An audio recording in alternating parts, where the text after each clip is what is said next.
DJ Mahendra जाना जाना दिखा दे छोटे किसान के दूरा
अरे छोटे किसान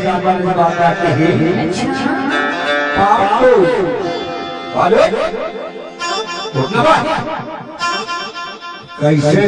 भालू है छोटे किसान के गुना में आके सरबावा के कहा है अरे डीजे समीर ये कहा हो गया उधर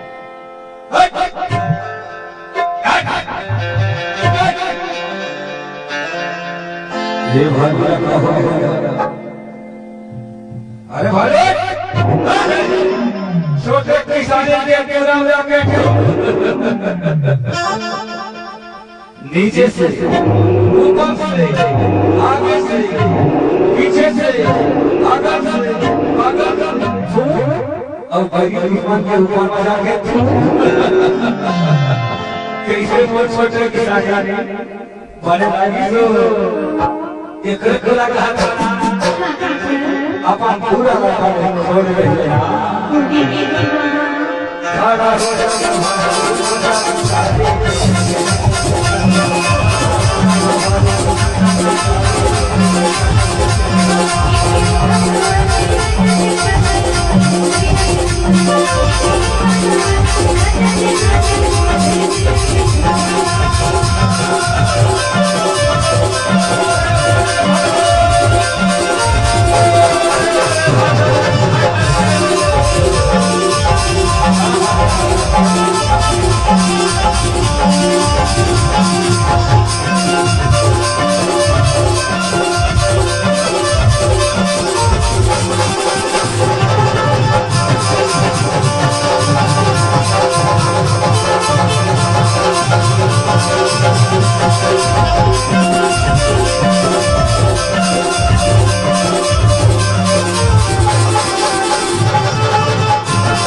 छोटे किसान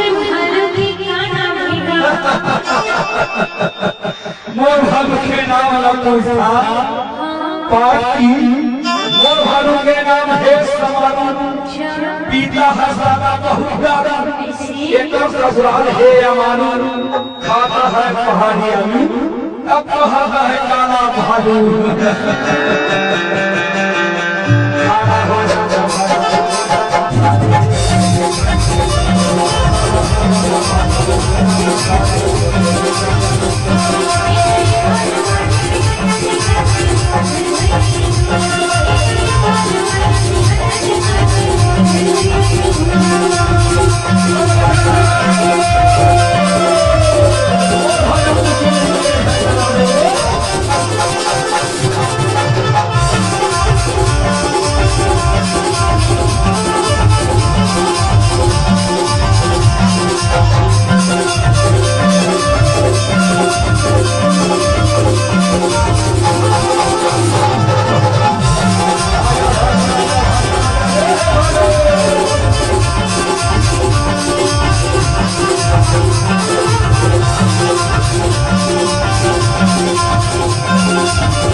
तो पूरा महाभालू के नाचा दिखावा था वो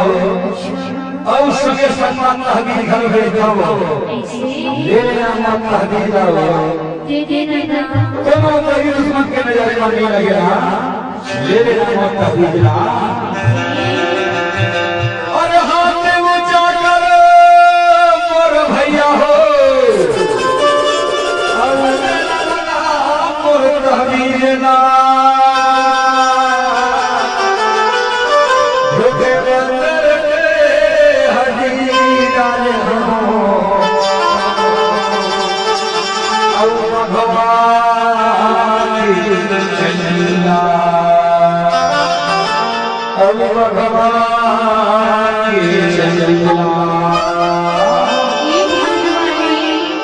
छोटे किसान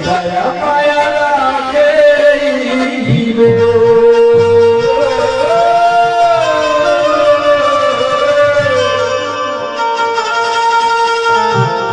सुर लाला राखे रही जन बोला